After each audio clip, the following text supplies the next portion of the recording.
Il est 8h39.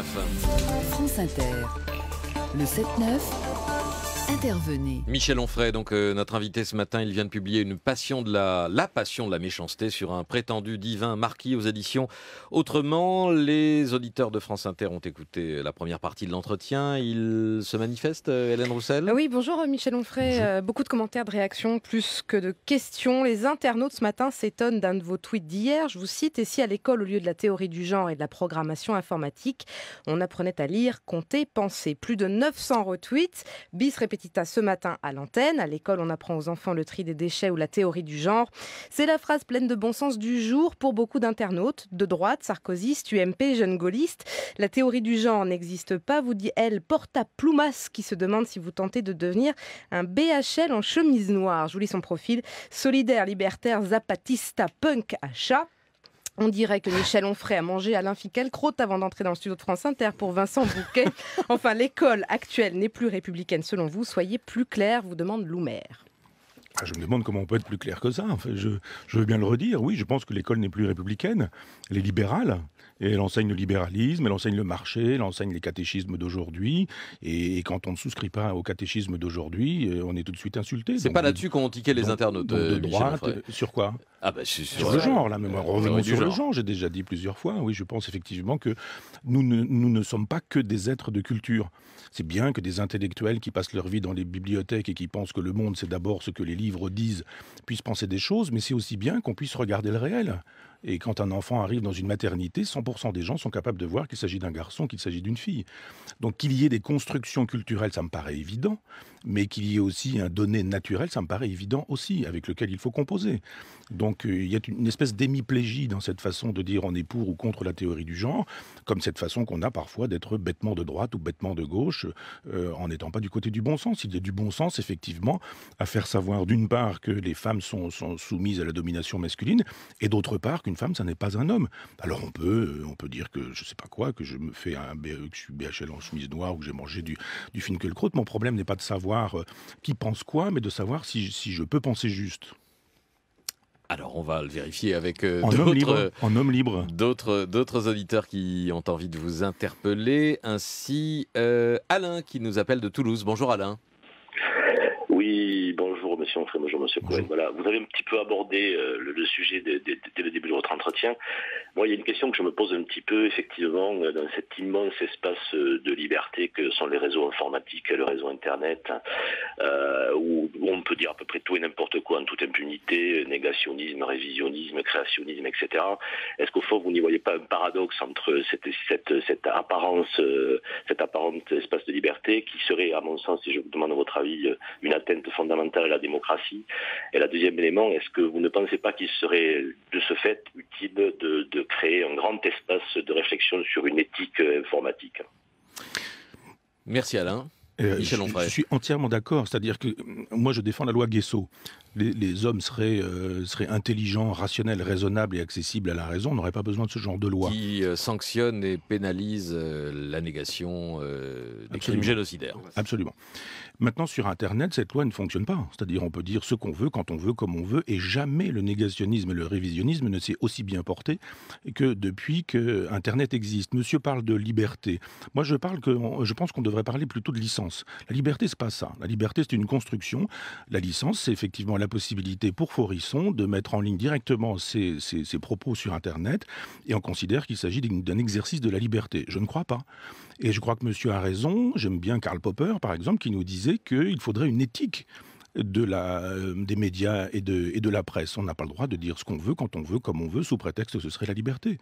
Donc je pense qu'effectivement, c'est un magnifique espace de liberté, Internet, où on trouve tout et où on n'a pas non plus les moyens. Parce qu'on n'apprend pas à lire, à écrire, à penser et à distinguer, on n'a pas les moyens de savoir si quelqu'un est sérieux, s'il a une expertise, s'il a un travail en amont, ou s'il est simplement guidé par ses passions ou par la haine. Donc oui, bien sûr, il faudrait des comités d'éthique qui nous permettraient, d'un point de vue déontologique, de faire savoir qu'on ne peut pas tout dire, on ne peut pas mentir impunément, et qu'on ne peut pas faire des laïus, par exemple, révisionnistes ou négationnistes. Quand je vois ce que Soral et Dieudonné peuvent raconter sur le net, le nombre de vues que tout ça récupère, ça me sidère. J'appelle pas ça un espace de liberté. Voilà un deuxième point commun avec Alain Finkielkraut, Michel Onfray. Oui, mais ça ne me gêne pas parce que je trouve terrible cette façon qu'on a de mépriser Alain Finkielkraut et de ne pas le lire. Et on peut le lire et ne pas être d'accord avec lui, et puis on peut débattre et respecter les idées qui sont les siennes sans l'insulter, sans le traiter de fasciste, sans le traiter de tous les noms. Et j'estime qu'on gagne, quand on est un intellectuel, à lire le travail des autres et puis à débattre. Et je préfère effectivement des proximités avec Alain Finkielkraut, qui n'est pas le diable, que je sache, qu'avec d'autres intellectuels. Retour au standard d'Inter, David nous appelle de Toulouse. Bonjour David. Oui, bonjour. J'ai une requête à faire à France Inter. Allô ? Que s'est-il passé ? Dès que vous avez entendu requête, alors, vous avez coupé ? Ah non. Ah, moi, j'ai rien coupé du tout. Alors, attendez, j'avais la question qui était sur mon écran, mais je ne l'ai plus. C'était sur la moralité des... Alors, pour la requête à France Inter, David va nous rappeler, hein, comme ça on l'aura, parce qu'on n'a pas donné l'impression de lui avoir coupé le sifflet. Mais c'était sur la moralité, mais je ne l'ai plus sur l'écran, là, c'est compliqué. Ne pensez-vous pas qu'il faut choisir nos hommes politiques, nos élus, en fonction de leur morale, ou qu'il faut avoir des critères moraux dans le choix de nos élus et de notre personnel politique ? D'abord, je pense qu'il y a une liberté de l'électeur de sanctionner quelqu'un qui se sera mal comporté. Et c'est assez sidérant que des hommes politiques qui sont bien connus pour avoir défrayé la chronique judiciaire se retrouvent réélus avec des scores de maréchal. Alors on peut imaginer que peut-être il y a du bourrage d'urne, mais je pense qu'il devrait y avoir une éthique effectivement qui fasse que dès qu'éventuellement on est mis en examen, eh bien on passe la main. Et il y a effectivement des suppléants pour les députés, et je pense qu'on peut laisser la place aux suppléants et puis s'écarter. Effectivement, il faudrait non pas choisir en fonction de la moralité, je pense qu'il faut choisir en fonction des idées politiques, mais ensuite, si la personne politique s'avère véreuse, eh bien effectivement, on devrait pouvoir l'écarter par principe, ça me paraît évident. J'ai retenu une expression tout à l'heure dans la revue de presse de Bruno Duvic à propos de politique, épuisement de la Ve République, c'est ce que dit, c'est dans la bouche, je crois, d'un ministre ou d'un collaborateur d'un proche de François Hollande. Est-ce qu'il y a aussi une dimension institutionnelle de crise de régime dans ce qu'on vit actuellement depuis la rentrée, à vos yeux, Michel Onfray ? Non, je pense que le général de Gaulle a fait la Ve République en fonction d'une morale qui n'existe plus. Quand le général de Gaulle dit, voilà, on fabrique une constitution qui va permettre la monarchie avec la possibilité de l'exercice du suffrage universel qui permet d'élire un individu qui porte la souveraineté, et il fait quelque chose qui est assez monarchique, et puis en même temps, il ajoute le référendum, et ça, pour le coup, c'est franchement républicain, c'est la guillotine, en disant, je sollicite le peuple, si le peuple ne veut plus de moi, je m'en vais. C'est l'esprit de la Ve République. On a vu avec Mitterrand et Chirac que quand le référendum est négatif, on reste quand même. Et la cohabitation n'est pas dans l'esprit de la Ve République, ça n'a pas de sens. Donc c'est une belle machine plutôt inspirée par les gaullistes de gauche de l'époque, Capitan et quelques autres, qui étaient des lecteurs de Rousseau et du contrat social. Et si vraiment on a des hommes bien, c'est une belle institution. Simplement, comme on n'a pas des hommes bien et qu'on a juste des gens qui veulent être élus et puis ensuite des gens qui veulent être réélus, sans souci du bien public, de fait, cette machine qui était formidable si effectivement il y avait un esprit cornélien derrière, elle est terrible si on a un Mitterrand du genre coup d'État permanent derrière. Bon, mais justement, question encore sur la façon dont nous sommes gouvernés. C'est Henri qui nous appelle de Toulouse. Bonjour Henri. Bonjour. Nous vous écoutons. Bonjour monsieur. Eh bien voilà, je voudrais poser une question à monsieur Onfray au sujet de la folie guerrière qui à mon avis, prend la France au travers des actions de monsieur Hollande et monsieur Le Drian, en Ukraine notamment, avec l'OTAN, et puis aussi en Irak, enfin bon, partout, en même temps, on se demande. Je me suis revenu, écoutez, j'ai 80 ans, hein, il me semble revenu à une époque de la guerre froide où tout partait de tous les côtés. Voilà, je voudrais savoir ce que M. Onfray en pense de cette situation. Merci Henri. Est-ce qu'il y a une fureur guerrière Oui, ici, du côté de l'Élysée. Depuis toujours, et y compris chez les BHL en chemise blanche, puisqu'il y a des BHL en chemise noire maintenant, mais je veux dire, il y a effectivement des philosophes qui pensent qu'on doit régler les problèmes avec des bombardements, avec les militaires, etc., etc. Moi, comme philosophe, je pense qu'on doit quand même faire fonctionner d'abord la diplomatie, et puis ensuite les services secrets. Je pense que les services secrets sont faits pour régler des problèmes qui devraient permettre d'épargner les peuples. Les guerres, ce sont toujours de toute façon les peuples qui les subissent, et on voit effectivement que Hitler, par exemple, faut qu'il se suicide pour disparaître de la planète et que c'est le peuple allemand qu'on a massacré d'abord. Et j'estime qu'on devrait pouvoir aujourd'hui faire de la guerre le dernier des recours. Et si on en fait le premier des recours, c'est probablement parce qu'il y a beaucoup d'argent à gagner. Parce qu'il y a des fabricants d'armes, parce que les fabricants d'armes ont beaucoup d'argent, parce que nous fabriquons aussi des armes, parce que la CGT défend aussi les armes qu'on fabrique, parce que c'est du boulot, c'est de l'emploi, etc. Et qu'il y a des imbrications qui font que le réalisme et le cynisme font plus la loi que la morale. Le boulot du philosophe, c'est effectivement de faire un peu de morale, donc de considérer que la guerre, c'est vraiment le dernier des recours. En ce sens, je suis camusien, c'est ce que Camus défendait. Vous croyez vraiment que ce sont les marchands de canons qui sont à l'œuvre derrière les dirigeants du monde entier pour décider des guerres, comme on l'a dit sans doute faussement à propos de la guerre de 14? Non, mais on voit bien comme avec Israël et la Palestine, comment le problème n'est pas d'opposer Israël et la Palestine, mais d'opposer les gouvernements israéliens et palestiniens qui n'ont pas envie de la paix et les peuples palestiniens et les peuples israéliens qui ont, eux, envie de la paix. Il y a simplement des intérêts à tirer sur son voisin et puis à recharger le magasin de son arme parce que ça fait circuler beaucoup d'argent et que cet argent-là fait la loi.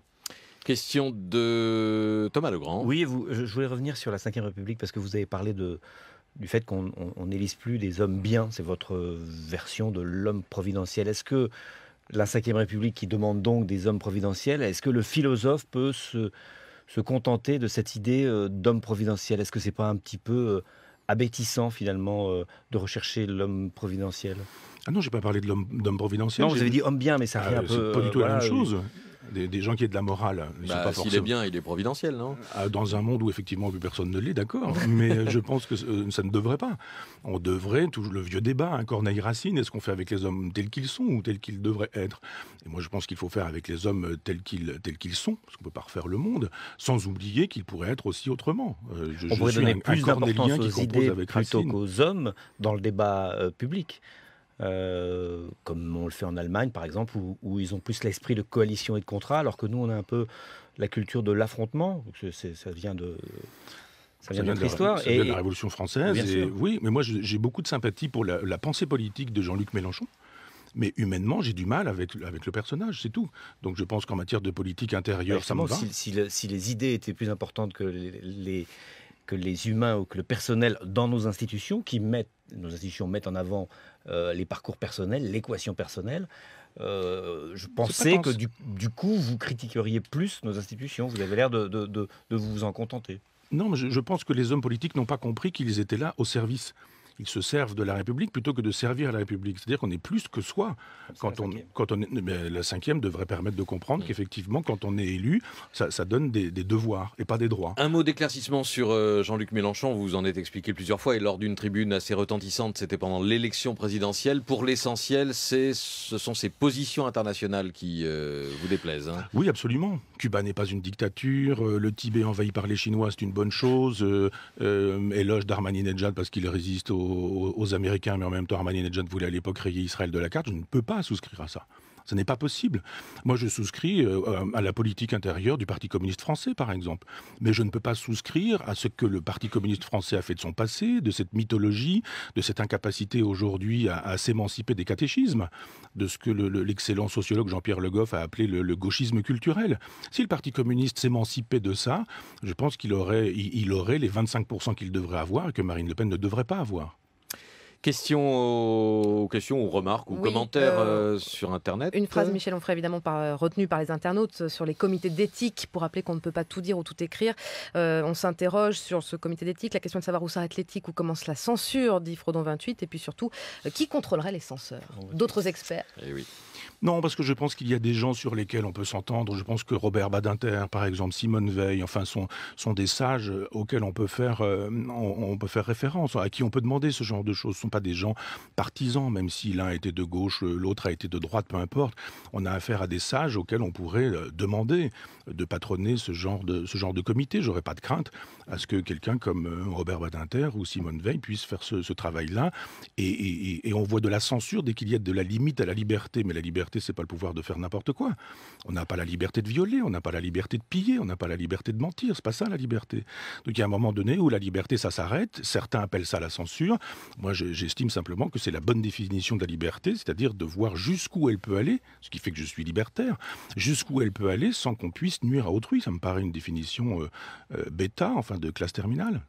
Un dernier mot qui revient à Huguette, qui nous appelle des Landes et qui nous dit: j'apprécie depuis longtemps Michel Onfray, j'aimerais bien qu'il y ait une université comme il a créé à Caen, mais dans les Landes, entre Pau et Dax, là où j'habite. Voilà, requête transmise. Michel Onfray. Il faut que Huguette déménage. Où ça? Parce que, à Caen, en Normandie, parce que l'université populaire, c'est d'abord une équipe, c'est pas seulement moi, il y a une vingtaine de personnes, et ça naît sur place. Et on peut pas déplacer une université populaire. Il faut des gens qui soient là, ici, et qui la fassent fonctionner avec des amis et des copains. Comme je n'ai pas l'intention d'être landais, pardon. Elle peut acheter les CD. Ah oui, vous êtes gentil, Un merci. internaute regrette d'ailleurs à propos de ça que ça ne soit téléchargeable que sur 30 jours. Oui, je le regrette aussi, mais je ne suis pas tout seul dans cette aventure. Il y a un éditeur sonore, il y a un éditeur papier, il y a France Culture. Enfin, tout ça a été négocié, ce sont des contrats, et je le déplore aussi. J'aimerais bien que tout soit gratuit.